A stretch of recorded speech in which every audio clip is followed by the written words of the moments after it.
You're listening to Scribble Talk, a podcast for bid and proposal professionals. My name is Bhaskar Sundram, and with my co-host, Ashley Hayes. we will be sitting down with our industry veterans to share their stories, discuss their career, and learn how to make an impact in the industry. Today's guest is Lauren Daitz.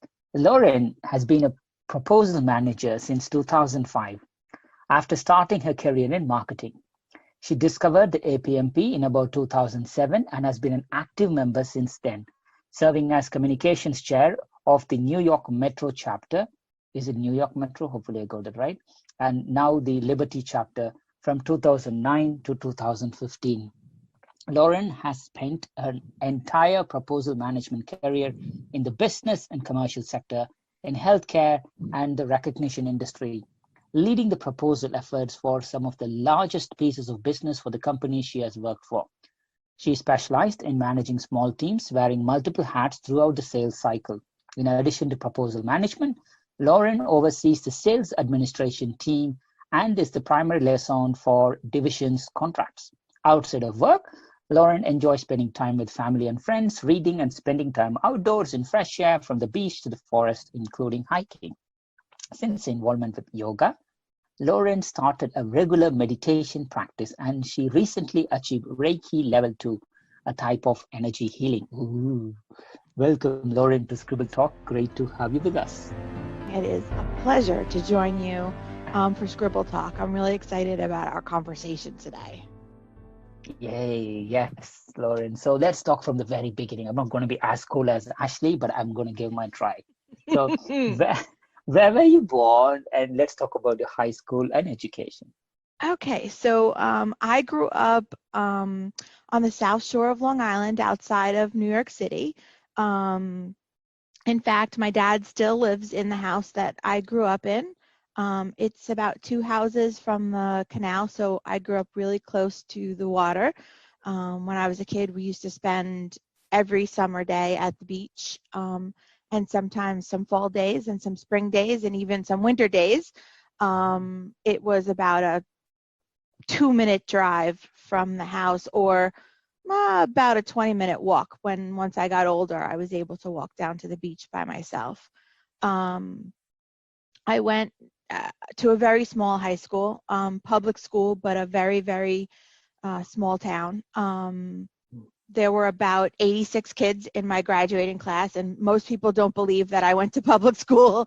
And I remember applying for scholarship money in college. A lot of the scholarships had qualifiers like you had to be in the top 10% of your class, and I think I was like 5th or 6th, but there weren't 100 kids in my class, so the top 10% was actually like the top 4 or something. So there were actually scholarships I wasn't eligible for because I went to such a small school. But high school, was probably not my best. I excelled a lot more in college when I discovered the greater connectivity of learning different topics that were able to connect to things. So instead of learning in a silo, science, and learning in a silo, history, and learning in a silo, English, what I loved about going to college was the interconnectedness that you started to experience about the greater topics of the world. I went to Adelphi, which is also on Long Island. It was about a 30-minute commute from my house. I went during a rather tumultuous time for the school. There was some hubbub about our president, and he left in disgrace, and the school definitely was undergoing an upheaval, but the honors college program there, run by Dean Richard Garner, who just retired recently, was an amazing experience. And I was actually an art history major in college. I'm sure you guys are no strangers to hearing proposal managers tell you about their degrees and experiences outside of proposal management. I think every person that I've met, describes the time that they tripped into proposals, and I'm sure we'll get there. But I was an art history major in college, and what that has brought to my career in proposal management is something that I will never stop talking about, because art history is such a wonderful opportunity to learn about the world. I learned more about religion and history and so many other things just by studying the art of the period and how it was expressed. I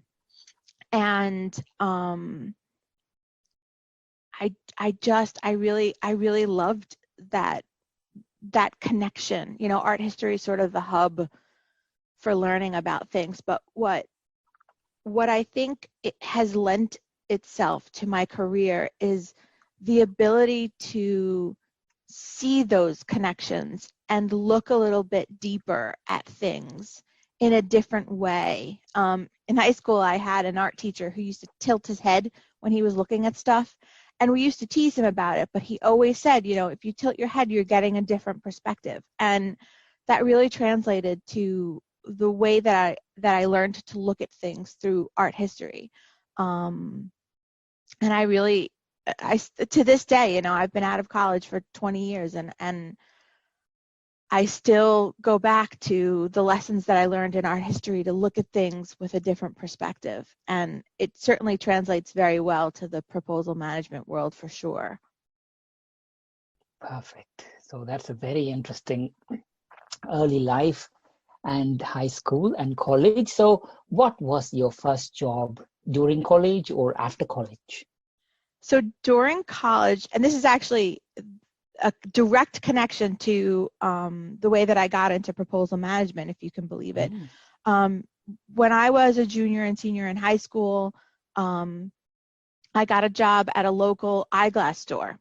And I originally worked in the lab, and this was about 25 years ago.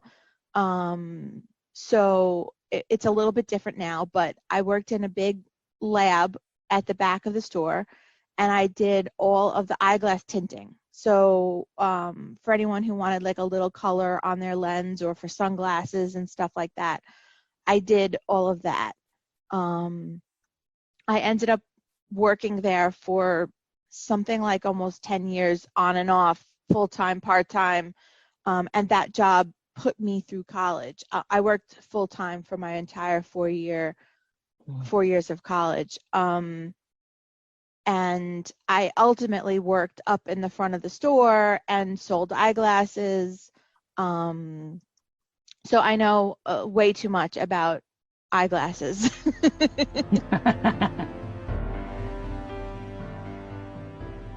So eyeglasses, and from then on, how did it lead you back to the proposal industry? So my first job out of college, I worked for a law firm. And I was the marketing coordinator. And what I liked about that opportunity was that I touched so much of marketing and business development, from website stuff to managing events to managing our 9,000 plus list database, to working with attorneys, which makes working with salespeople a little bit easier, to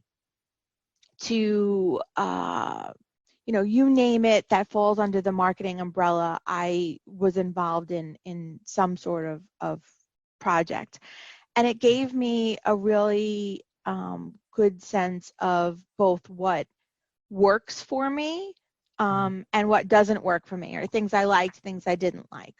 So when I got to the point of maturity in that role and was looking for my next opportunity, I was browsing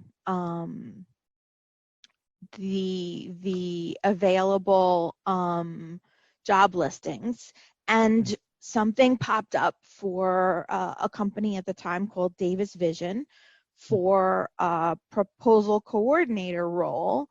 And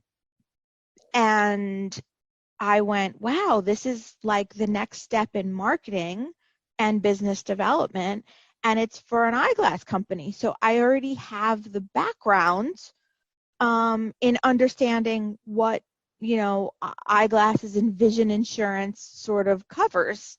So I went for an interview, and they decided that they liked me, but they didn't think that I had the right experience for the role. So we mutually agreed that I would get a review after 6 months instead of a year. And they hired me more as like a department assistant. I worked with the person who handled PowerPoints and was responsible for document formatting, and a little bit of Microsoft Access, but not quite into proposal management just yet, early in that role. And that's where I got my foundation in word styles and the importance of, making sure that your documents are well organized and look easy to read and have enough white space, and all the rules that we follow when we prepare a proposal today. And within that first 6 months, they realized that I was more than capable of handling the proposal management part of the role, and I did get promoted into doing proposal management, and I truly fell in love with what the career path offers at that point. Totally. From eyeglasses to eyeglass manufacturing, doing proposals. That's an interesting journey there. But 15 plus years in the business commercial sector for you, Lauren. And I'm sure over this period you would have worked on some very interesting proposals that you remember for various reasons: success, failure, hard, slow, or something for different reasons. Do you mind sharing some of the most memorable proposal efforts? Sure. As with everyone, there are both positive and negative memories for big opportunities. One of the main reasons I left Davis Vision was because at the time they were moving their operations down to Texas, and I just didn't see myself doing that move. But in the year that led up to that, I led the proposal management efforts for one of the largest pieces of business in the company's history. It was a $25 million deal, and it involved coordinating amongst the president, the COO, the CMO, senior leadership, specialty units, the highest levels across the entire organization. And it was in the business sector, we generally have maybe 4 weeks to do a big proposal. This one was like a 2.5 month effort, and it was really rewarding when we won it. And I sat down with the company president, and he actually thanked me specifically because he acknowledged that we would not have won it without my leadership. Of course, the bad part about that was just after that point was when they decided to move to Texas, and I wasn't able to take that leadership experience within that role at Davis and build on it for career growth. But that's not the end of the world, because I've been now with Halo for 9 years. But another memorable story while I was still at Davis is the exact opposite of that success. We had another proposal effort that was a good 6-week period, and I lived and I breathed it for that entire 6 weeks. It was one of those where you needed to deliver big binders as part of the submission, and it was a government, a quasi-government, I think it was a university in Texas, and it was for a brand new VP of sales. It was a tremendous effort for one person, and the 6 or 8 binders that needed to get submitted, we handed it off to our shipping department. They packaged it all up and sent it to Texas. And then when the UPS driver got to deliver it and picked up the box broke out from underneath him. So he kicked it over to the corner of the truck and moved on. For some odd reason, we never got that package exception, and didn't find out until 2 days later that it hadn't been delivered. And so that multi-million-dollar opportunity that we had spent 6 weeks responding for, we were disqualified because our submission was late.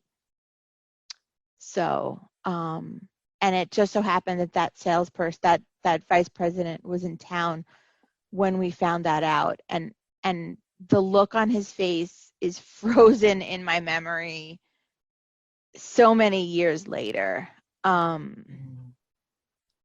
it's a tough business, and hopefully they were able to win that the next time it went to contract. But I think I'd rather end on a high note. One of my most memorable proposal experiences of my entire career is actually one of the most fun and difficult capture and response experiences.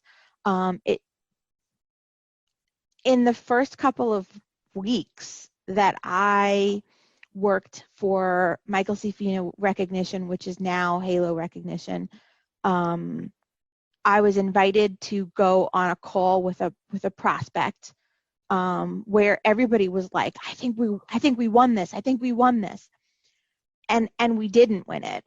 But it was the nicest phone call to tell you no in the history of phone calls, right? He was very, very complimentary of our proposal, and which had been submitted obviously before I started. He was very complimentary of it. He was very impressed with our capabilities. He admitted to having been underwhelmed by our organization prior to the submission of our proposal. And we kind of got off that call being told no, but still feeling good about it. We had an internal call after that, and the salesperson says, I promise you that the next time this goes to bid, we're going to win it in 3 years. They are going to be a client. So fast forward 3 years, he spent that entire time developing a relationship with the folks who ran the program.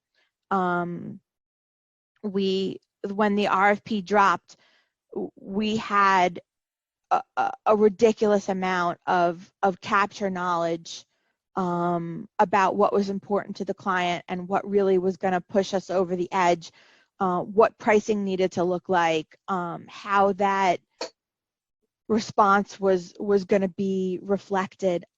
It was a tremendous RFP in terms of page count for us to review, with an extensive contract and requirements and things like that required coordination across our entire organization. Every subject matter expert that I needed to work with on any opportunity I worked with for this, and it was a fun and scary period of time while the RFP was out, and very intense, and I actually worked until the latest I've ever worked was like about 10:30 p.m. And I locked the building when I left that day because everyone else was clearly gone. And we won that business. And a couple years later, they issued an RFP for an even bigger piece of business for a sister division within the company, and we won that. And they've since gone on to be Halo, our parent company's largest client. So that was an amazing experience for sure. Totally. So let's spend a few minutes on APMP, Lauren. So you discovered APMP in 2007. How did you found APMP? And also talk us through about your time with the current Liberty chapter as your communications chair experience. Sure. So I was working at Davis Vision, and I was very interested in how we could be better, how we could build or clarify processes that were working and not working and things like that. And I got to thinking that we can't possibly be the only people in the world who were doing this proposal thing. So I started Googling healthcare proposal management or vision proposal management. And I found, I want to say it may have even been a LinkedIn group first. Robin Davis at the time was heading up a healthcare task force for the APMP, and that was my entrance into, oh my God, there are people who do this for a living, and there are best practices. And I got very excited, and I created a proposal and went to the bosses, and I said, I really think that this could, make us better. Can I, can we become a member? Can I apply these best practices? Can I learn stuff? And they agreed to sponsor my membership. So I became an APMP member, and an active member of the healthcare task force. I was able to attend a couple of conferences, and at the risk of sounding exactly like Robin, I got there and met people, and I was like, these are my people. Like, I feel at home. You can use words and phrases and SMEs and things like that, and people understand what you mean when you say that. And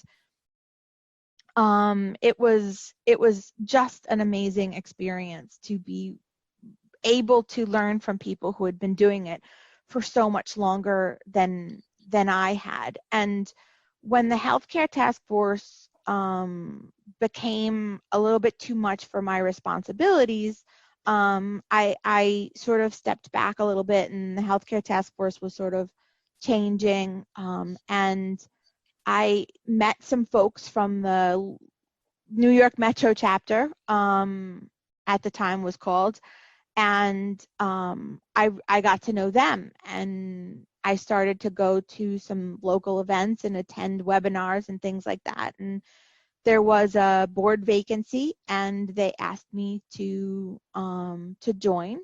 So I became the communications chair, and I was responsible for basically LinkedIn communications, that sort of thing. We were definitely not as mature an organization as the Liberty chapter is now, with a much bigger board and things like that. But it was a wonderfully rewarding experience to be able to see what goes into the highest level of developing a chapter, communicating with a chapter, determining the goals that you want to achieve, and interacting with fellow proposal managers as a chapter leader, and generating excitement for it was incredibly rewarding, because I do love what I do so much. Perfect. So you also attended many BitCons, I assume, Lauren, over these years. What was your first BitCon, and do you have any memorable experiences of contributing or enjoying any of the particular BitCons? I have loved every single one that I've gone to. I think my first one was Denver or Atlanta. I don't even remember which one it was. And I remember my mom saying to me at the time, wow, I can't believe you're going to get on a plane and go to this conference where you don't know anyone. And I was like, but I do, at the time it was when I was primarily involved in the healthcare task force. I said, but I do know them, on the phone. It'll be nice to meet them in person and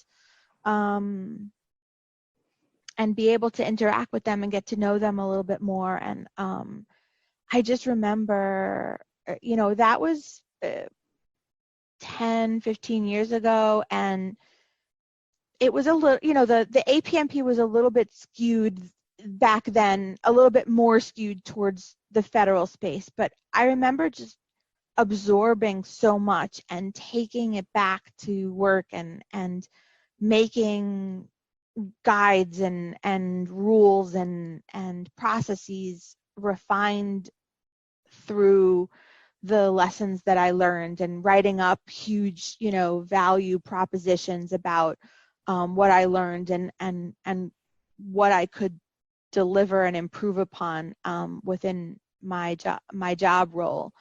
I've in recent years been able to go much more often, and I treasure the opportunity every year to connect with my peers and have that time of being understood. I've now presented twice. Nice. My last one, I was on a panel with Kevin Switage last year. Mm-hmm. And a few years back, I don't even remember the topic that I presented on. I probably should look that up, but I guess it was so long ago that yeah, I've presented now a couple of times. I love it. It is so rewarding to have that interaction with the audience and be able to connect with your peers. I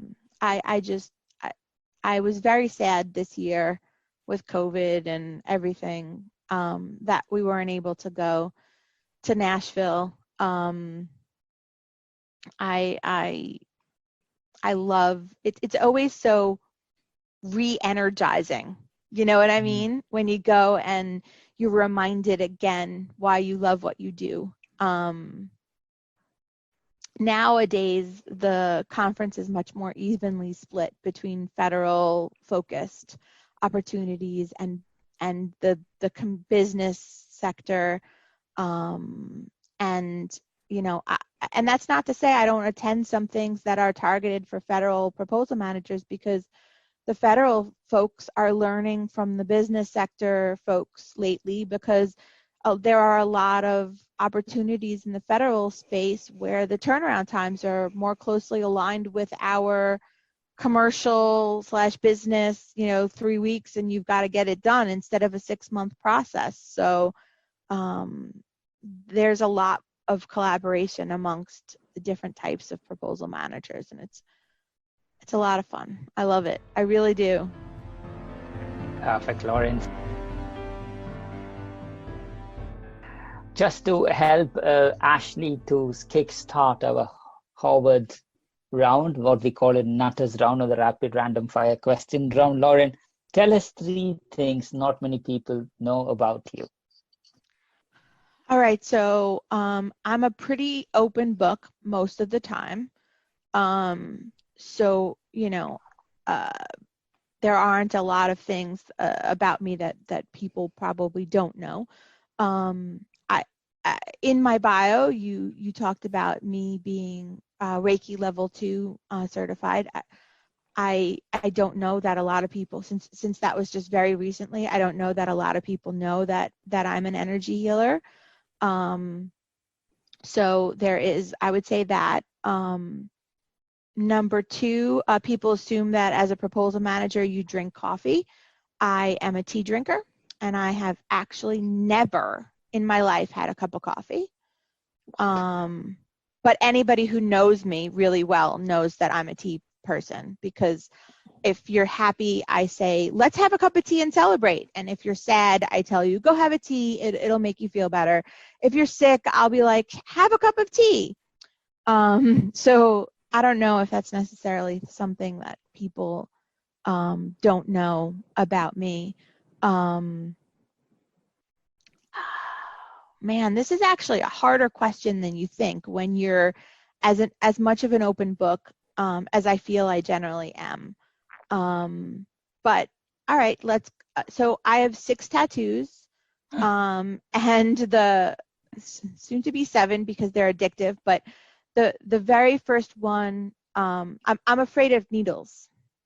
And so this was a big thing for me. I did not get tattoos when I was young. I've gotten them, you know, starting in my late 30s. And the first one is a rainbow on my left shoulder, and it is in memory of my grandmother, because every time I saw a rainbow growing up, even though my grandmother was on the North Shore of Long Island and I was on the South Shore of Long Island, I would go in the house and I would call Grandma, and I would say, Grandma, there's a rainbow, you have to go look. And she would take her, you know, 30-foot phone cord, and she would go out on the back deck and she would look, and sometimes there would be a rainbow there, and she would, you know, she would be excited to see it with me. And sometimes she, you know, would pretend to see one just to make me happy. Sometimes she didn't see it, but ever since my grandma passed away, every time I see a rainbow, I always think that it's just Grandma watching over me. So I have that, you know, sort of grandma on my shoulder. And it's just honoring what a wonderful grandma she was, a wonderful person. And, you know, it just, it opened the door, and you know, other members of my family were like, well, Grandma never liked tattoos, she would. And I was like, listen, if Grandma knew that I overcame my fear for her, she would be honored to have that, to feel close to me.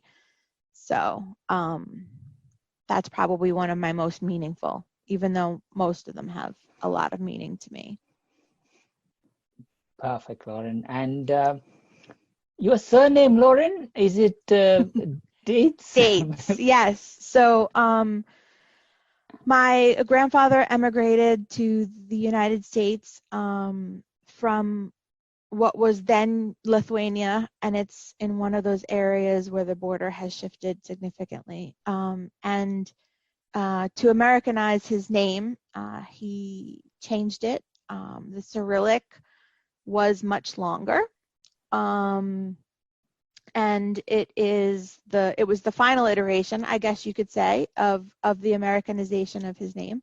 My father has a first cousin where they emigrated to Mexico, and ours is Daitz, and their surname is actually Daitz, which is what I'm told by actually Dean Garner, who read some of my family's letters when I was in college for us.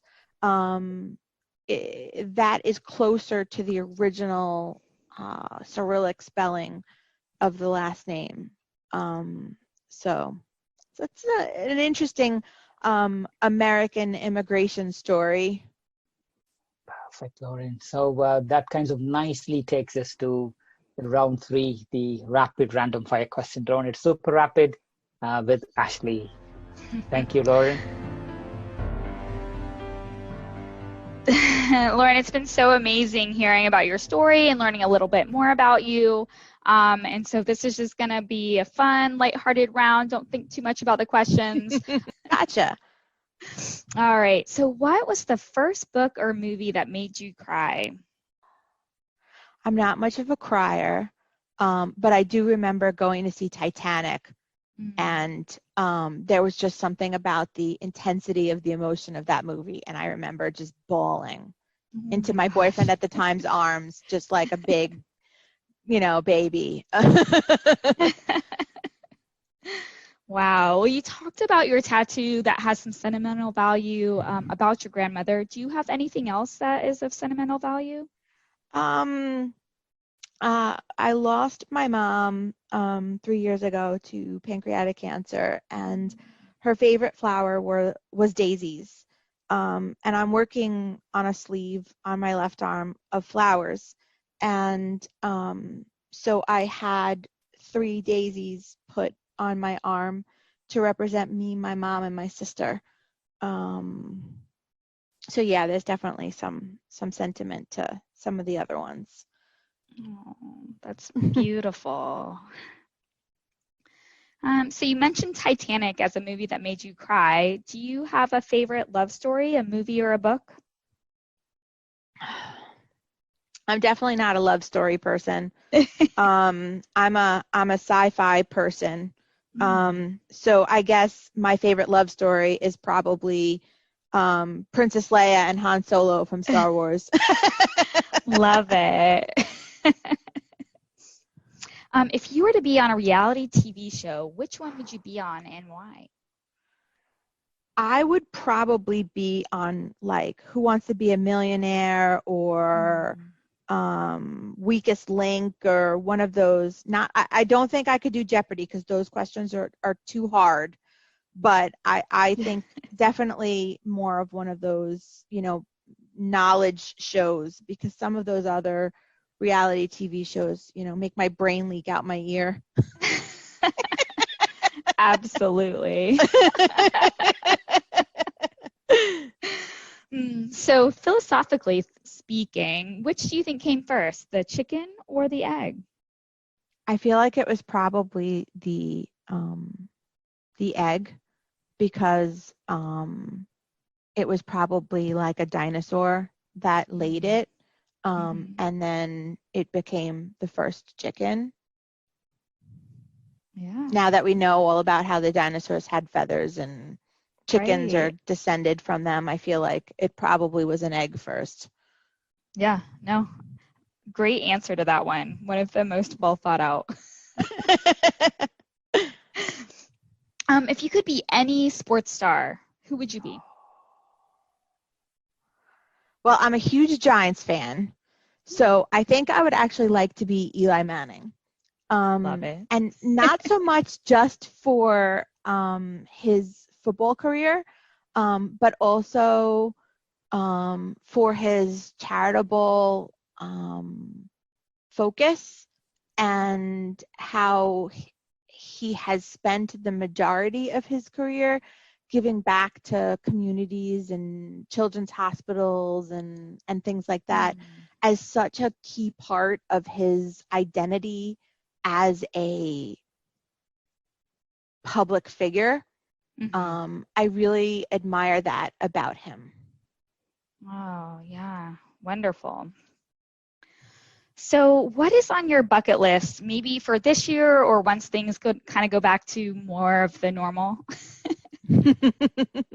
Actually, so that's a fun question for me, because I've always wanted to go to Europe.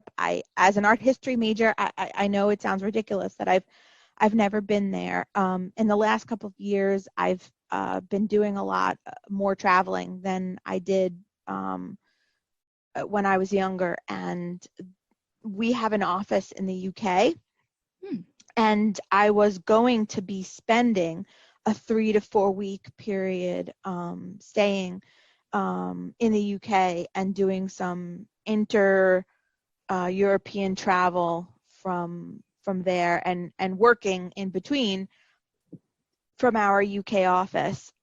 So I definitely have Europe on my bucket list. And if cruising and stuff goes back to normal next year, I have a cruise booked for myself as a solo trip, a 2-week cross-Atlantic cruise that does European highlights and ends in the UK, with the intention of then spending at least a week, working from the UK office and doing a little bit more exploring, maybe London for a couple of days. Wow, sounds like some great trips, and I really hope things settle down so you can really experience those. Yeah, I'm hoping. I have until the first week of December to decide whether I'm going to go or not. And a lot will depend on, what the U.S. looks like at that point, and what Europe looks like at that point. And I'm travel hoping. Restrictions. Exactly. I haven't gotten excited about it. I haven't let myself. I'm going with the default that I'm not going on this trip. And then it'll be an extra pleasant surprise if I get to. So an extra bonus. Oh, it's so sad that you have to approach it that way, but I'm really hopeful for you. Me too. I'm hopeful for the world. Yes. So, Lauren, you have had an amazing career. Who are the people who have been the most influential in your life and your career? So I've already mentioned Robin Davis. I would definitely consider her to be my first mentor in proposal management. I just think she's, super wonderful, and I always enjoy seeing her, spending time with her. In fact, my company had a sales meeting in Nashville a couple years ago, and I connected with her while I was in town. Got to see her bar and hang out there for a bit, which was super cool. Absolutely. I would say, obviously my grandmother had a ton of influence on both me and my entire family, in terms of just teaching us to be fair and good and focus on the positive. I would say both my parents have had a significant influence on, who I am as a person and what my career has been, in terms of just, you can do anything you want, doesn't matter, that type of positive parent stuff. I've had the good fortune to have worked under some bosses that have been instrumental in growing me as a leader, both specific to proposal management, but also just in general. My boss, Meg, at Davis Vision, really took a very mentor role, helping to develop me as a department manager. It's funny, her and I have completely different management styles, which to me shows the strength of her ability to nurture those that work for her. And I just had dinner with her over this weekend. We've stayed in touch for for all these years. She was the one who really helped prepare me to be a department manager as opposed to just a proposal manager. Yeah, it's amazing. It sounds like you have some great people in your life. I've been very lucky, Ashley. Very lucky. It's nice to think about, you know? It's not Yeah. something you think about every day, right? Like, oh, who's Right. been influential in your life? Oh, I should say thank you. Yeah, absolutely. We don't do it enough, do we? No. Although I think in today's times, I would say that more people I know have been focusing on that. Yeah. Yeah, absolutely. It's given us a whole new perspective, hasn't it? I couldn't agree with that statement more, actually. So in a similar vein to that, what have you observed lately that has reminded you that people are good? So, I'm, as you talk in my bio, I've been practicing yoga for a couple of years now. And when COVID shut everything down, like we're New York, so we were shut down rather quickly in March. And my yoga studio and my favorite yoga teacher have been doing online classes. And so I've maintained my practice for the most part throughout the quarantine period, which has, kept me sane. But Yeah. about 2 weeks ago, for the first time, we were able to practice in person. Oh. And we had a yoga class in the park.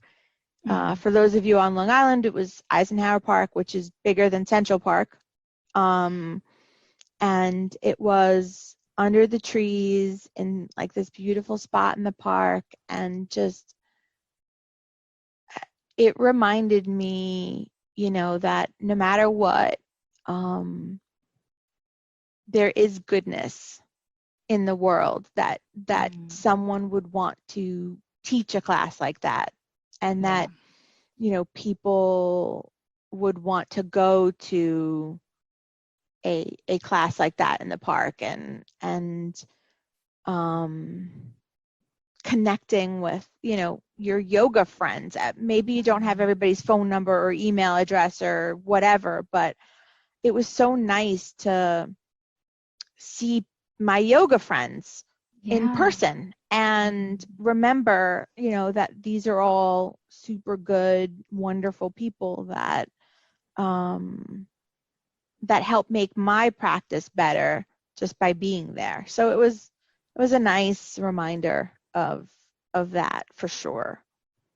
Oh, yeah, absolutely. I'm so glad that you guys were able to reconnect and get together, and hopefully you can do that more often. Sounds like you needed it. It was just amazing, Ashley. So amazing. So what is one kind or thoughtful thing someone did for you recently? My sister was a White House fellow, and for the last year, and just got back to New York a few weeks ago. And that whole time during quarantine, I brought my dad his groceries and did all those things so that he didn't have to go anywhere. And this weekend I had a hair appointment and dinner plans and a couple of errands to run. So I asked my sister if she would, now that she's home, do the dad grocery delivery thing for me on Saturday this week, and she did. So I really appreciated that, because I had my own stuff to take care of. So it's nice to have a buddy to balance the parental care responsibilities back. Absolutely. Yeah. It's so nice to have that family support, for sure. For sure. So we've delved into some of your mentors and some of the people who've been influential in your life and career. What is the best piece of advice that you received, and who gave that to you? I've received a lot of advice, but I think the one that most often resonates with me and the one that I most often quote to other people would have to be my boss here at Halo, Jeff. And we were preparing for something. I don't even remember what it was. And I was like, God, I am so nervous. Like, this is crazy, you know? This is just, and he looked at me and he goes, that's not a bad thing. And I was like, I'm sorry? And he goes, if you're nervous, it means you care. Mm. And if, you know, the day that you stop being nervous is the day that you stop caring. And I have quoted that to, I don't even know how many people and I don't even know how many situations, whether it's personal or it's business or it's something else, it transfers really easily to a lot of different things. If you're nervous, it means you care, and that's not such a terrible thing. Right. Yeah, what an amazing reminder. Exactly. Yeah. What other advice would you give to those wanting to pursue a successful proposal career? Oh man. It is an incredibly rewarding career to be in proposal management, and it offers a gateway into a lot of other aspects of business development and sales and things like that. Don't be afraid to jump in with both feet. And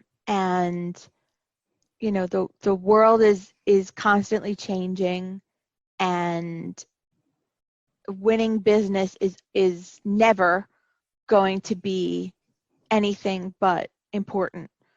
And being part of a team, because proposal management is never something you do in a silo. Even if you're spending a couple of days writing and shutting out the world, proposal management is never something that you do in a silo. So if you thrive working with people and drawing information out of people, it's a lot of fun. I'm not saying it's perfect. Everything has its frustrations. Salespeople sometimes aren't easy. Herding SME cats is not often easy, but I tell people that the two most important parts of my job are building relationships and trust. And if those things are things that are important to you, then proposal management is, you know, a great way to leverage those skills. Absolutely, and you know, amazing advice to some of those aspiring proposal managers out there. So Lauren, we're curious, what's next for you? What are some things you're looking forward to in the future? There's a lot of change when your company gets acquired. The last 3 years, there's been a lot of change. So, you know, for me, at Halo, there are a lot of changes going on, and I'm excited to be a part of those changes. Some of which I don't even know. Yeah. I've always sort of let the universe steer me in the right direction, and that's not to say I don't have goals and aspirations. I love to be a key part of winning new business and doing all the things that a proposal manager does. But I also work with our sales administration team and on contracts. And right now we're doing a lot of discussions on improving processes and things like that. And I'm a big fan of RFPIO as a platform for proposal management. And I've been doing a lot of work with our instance of RFPIO to sort of make the things that we do better. Yeah. Because we're at that point now where we have a somewhat mature operation, and I'm looking to take things to the next level. So there's a lot of discussions going on about, where that is going to be. Yeah, what an exciting time to be in your organization and being a part of those improvements and really maturing those processes. Yes. It's scary, but because I care. Yeah. Love that. Well, Lauren, it's been amazing to have you on Scribble Talk today. Thank you so much for your time. It's really been a privilege. Wish you all the good health and happiness. Please do continue to inspire our bid and proposal industry colleagues and everyone else around you. Please stay safe, stay sane, stay healthy, and thanks again. Ashley, it has truly been an absolute pleasure. And I can't wait for things to get back to whatever normal is going to look like, so that I can hang out with my proposal people and, just keep building this career path for those following in our footsteps. Absolutely. I think we all agree with that. For sure. Thank you again, Ashley. I had a blast today. To our listeners, thank you so much for tuning in. Please visit batchuscribble.com/podcast to listen to this episode and check out any of our other previously recorded episodes. If you've enjoyed today's interview, don't forget to subscribe, review, and share the Scribble Talk podcast. We hope you'll check out our next episode where we interview another industry expert and special guest. Until then, it's Ashley Kays, Bhaskar Sundaram, signing off.